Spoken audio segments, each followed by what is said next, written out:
What is going on, guys? Welcome back to another video. So in today's video I'm going to be showing you guys how to build Xbal in 2019, and I'm going to be doing this for a few gods that I main or have got mastery 10 because I've just been enjoying like a certain build that I've been using for them and it's been working really well. I know season 6 is going to start soon, but I don't think it's going to have that much of an impact on hunters. It's mainly either god changes or item changes, and those items that are changing are not affecting hunters or are items that hunters use. So I think hunters are still going to be built the same. Now this is my opinion on the build because I've been like practicing with hunters or certain gods for a long time to see what build is the best for them, and now it's come to the point where I'm using the same build every time because I know that it's the best build that works. And I'm going to be talking about 3 game modes in specific. For Xbal it's pretty much the same, but for other gods I do in future videos it might be different. So I'm going to be talking about Arena, Joust and Clash. The builds for Joust and Clash I use the same one. Arena is the same one as well, just a little bit of difference in the beginning. So the way I do it is Transcendence. That's the first item I get. I start off with tier 2, 1200. You start with 1500, so in Arena I will just leave it at that. But in Joust I will also get a health chalice, which is 300 gold. That will make you 1500. Because Xbal doesn't use the most mana with his one early game, so you can spend that 300 on the chalice just to keep your health high. You can back get a full transcendence and then go back to lane. But in Joust, but in Arena, it's not worth like wasting that 300 gold on a chalice, so I prefer just to keep that and then you can go into transcendence quicker.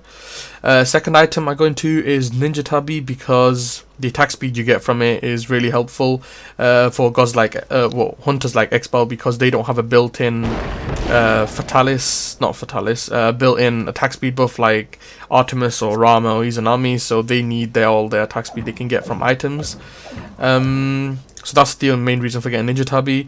The third and fourth item you can choose to go in whichever order you want. I personally prefer RC first just for the lifesteal and the penetration and the attack speed, so pretty much everything you get from it. It doesn't give you power, but the penetration is really helpful, the lifesteal is really helpful, and the attack speed obviously.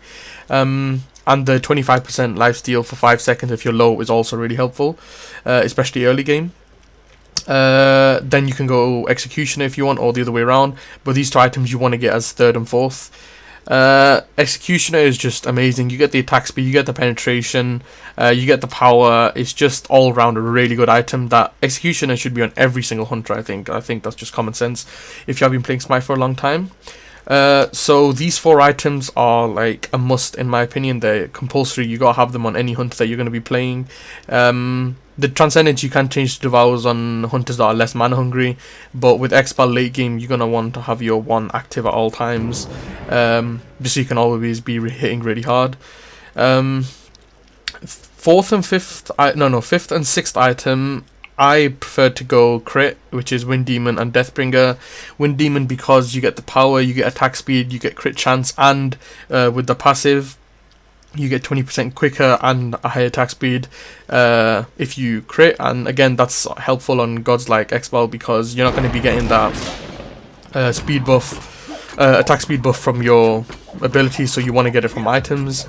And as you can see, we're at 2.09 right now attack speed, which is really good. I think every hunter, if they're basic attack based, then you're gonna want to have at least 2, which Xbal gets from his Wind Demon. And in my opinion, there's no point going just 1 crit item, so you're gonna have to put a Deathbringer in there as well, because you're gonna be doing that increased critical strike damage by 30%.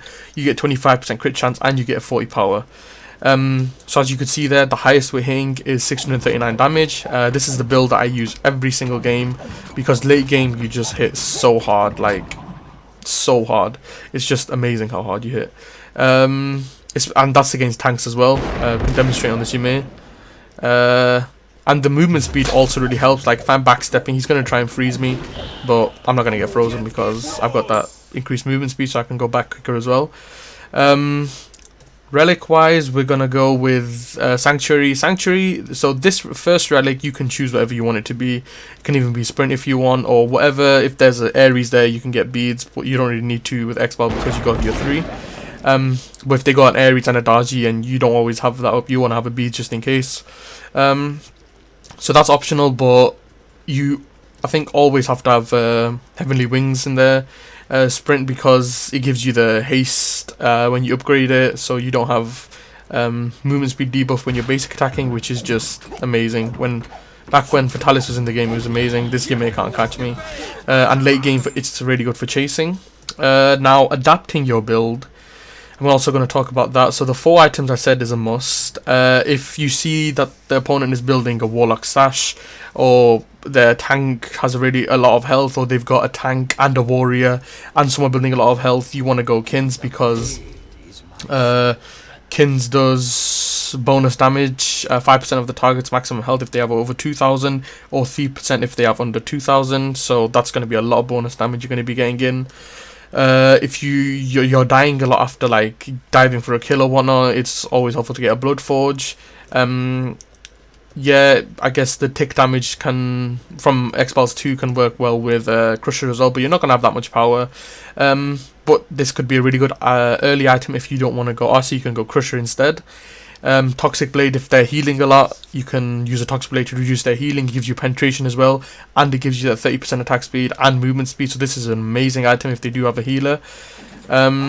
So crit is not must. I'm more of a fan of crit, that's why I choose to build that. Just test on this guy again.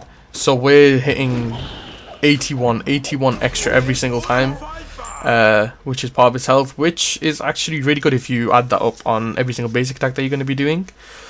But yeah, that's how I build Xbal. That's how I think everybody should build Xbal. You can go Devourers, Gauntlet if you want for that extra lifesteal, but I'm more of a fan of the crit build. I'll just get that up one last time for you guys.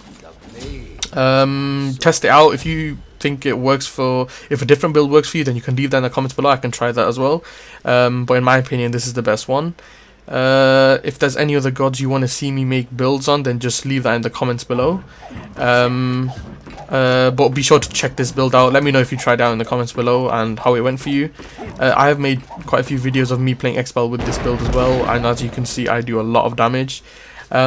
But yeah, that's it with this video. That's how you want to be building him, 2019. I hope you guys enjoyed. If you did, be sure to hit that like button, and I will see you guys in the next video.